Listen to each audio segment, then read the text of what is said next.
What is going on, guys? Reflex here, and I just got off work, decided to watch the episode of Last of Us, and then go to my setup and start recording. I'm not gonna lie, I am tired, so if this is a little bit lower energy than the other ones, I apologize.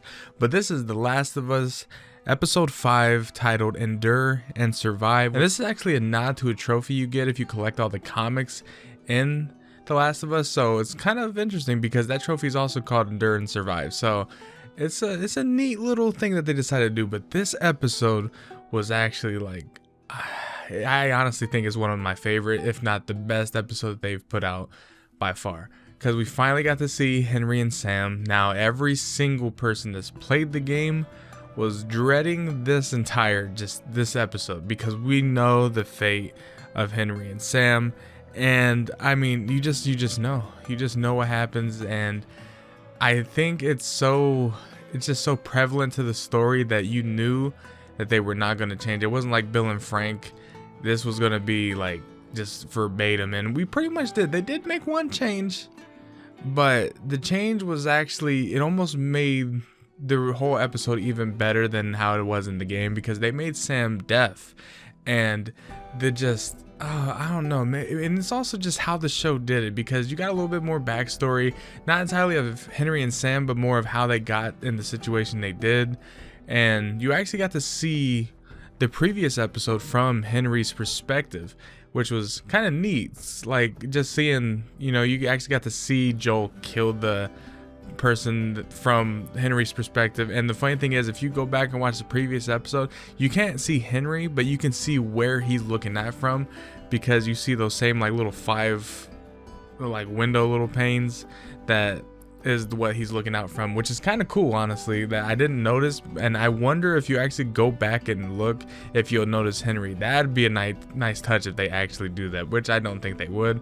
But yeah, this episode was really, really neat. You actually get to see more how ruthless Kathleen is, because she knows exactly why Henry did what he did, but she does not care, because you actually see later on in the story when everything goes down, that she does not care. She's ready to kill probably Henry and the kids. She does not care. She wants all of them dead.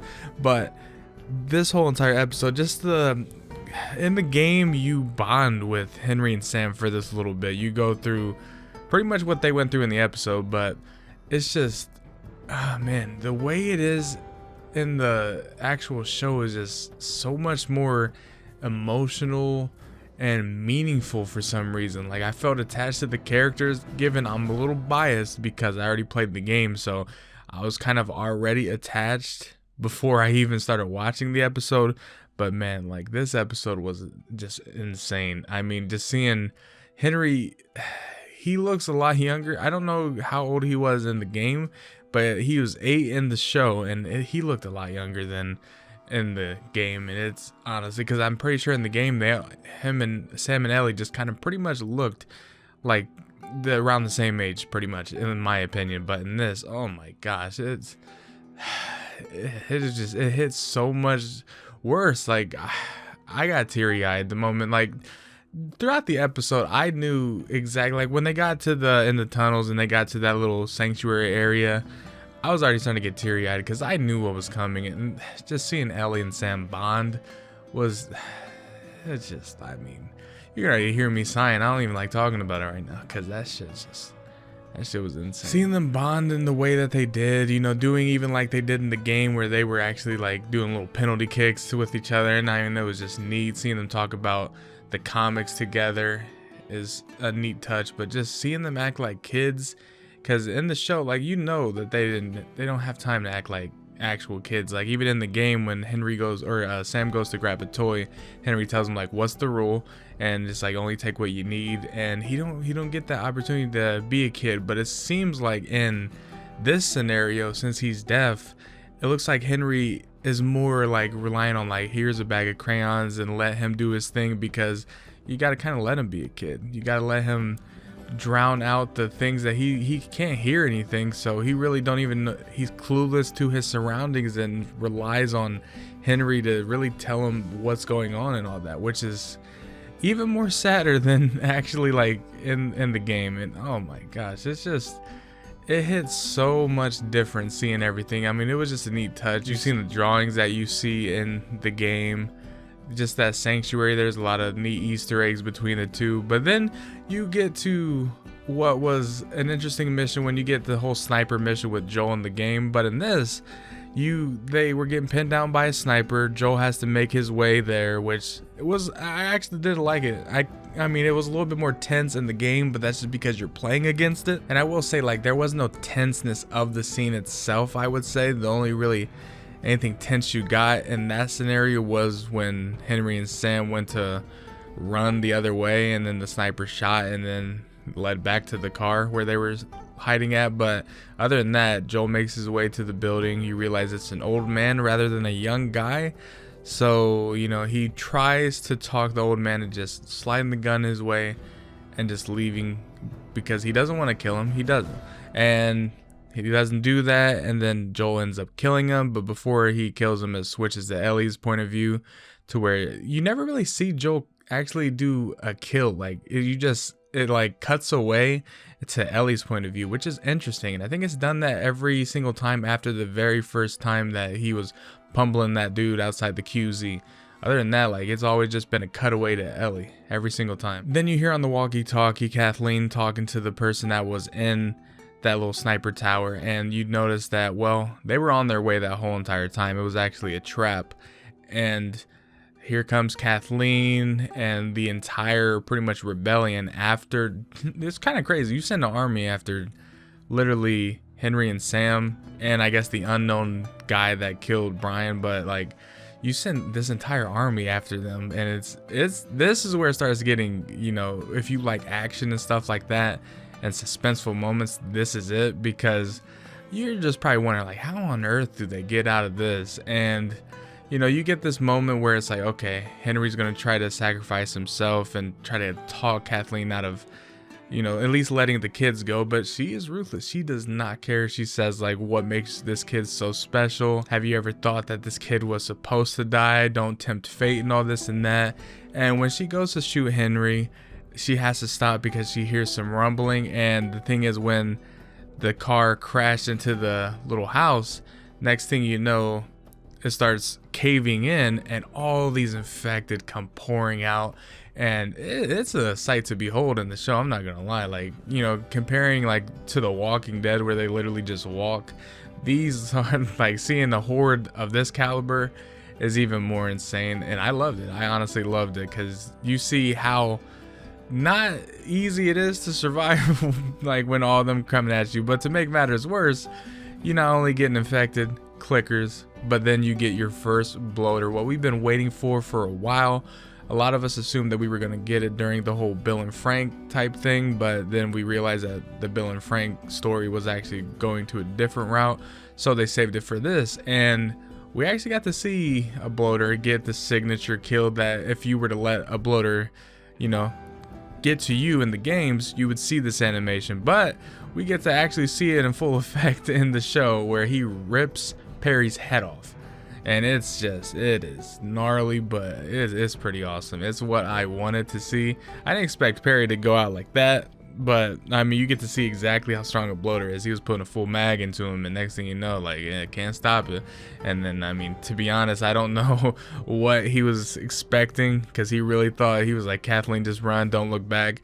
You weren't going to be able to do anything. But rest in peace, Perry / Tommy. You know, it was nice to see him on the show. It's nice to see the voice actors play a different character on the show. We're going to see that with Troy Baker as well as Ashley Johnson as well. So I'm curious to see what characters they'll play. I already know who Ashley Johnson is playing, but I'm not going to spoil that.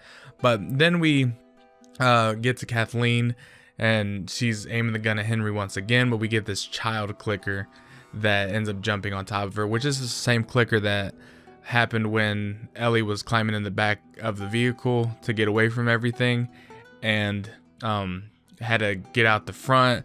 And it was a hectic moment. I forgot to actually talk about that, but Henry and Sam were pinned, so Ellie had to literally run through all these infected while Joel was shooting them and then saving Henry and Sam.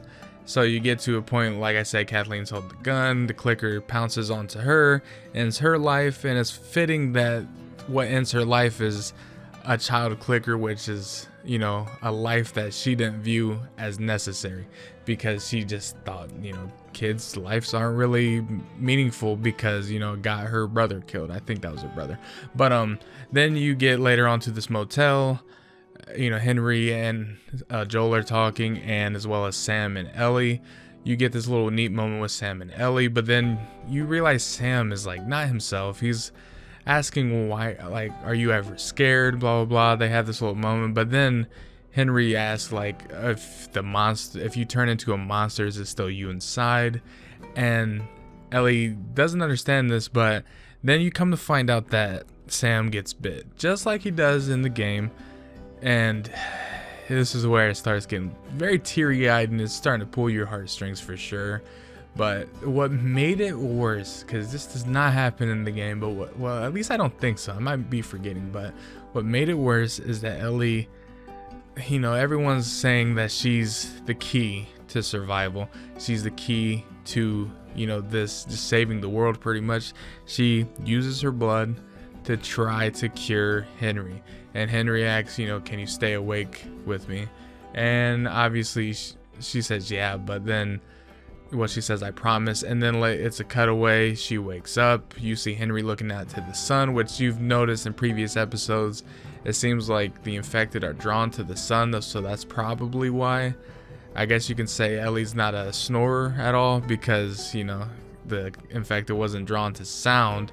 But this is when you realize Sam has been infected. Now, it's pretty sad when you see that, but Sam obviously attacks Ellie.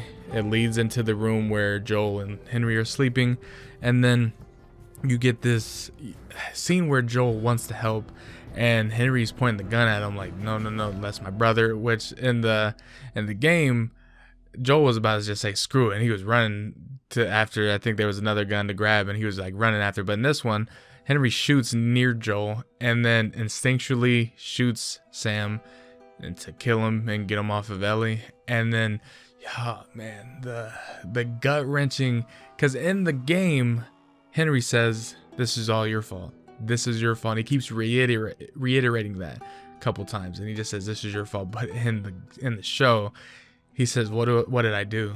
And you could tell he's so distraught. And I think that's where you get the elevated scenes in the show compared to the game, which makes some of these high caliber scenes that are just like gut wrenching even more gut wrenching in the show, just because you get to see the emotion on the face. You can't really capture as much emotion in a game, you know, like at least from the facial standpoint, than you do in the show. And Henry was selling it. The actor was definitely selling it, and he kept saying, what did I do? What did I do? And Joel tried to talk him out of handing the gun, or talk him into handing the gun to him, and then he points the gun to himself, just like in the game.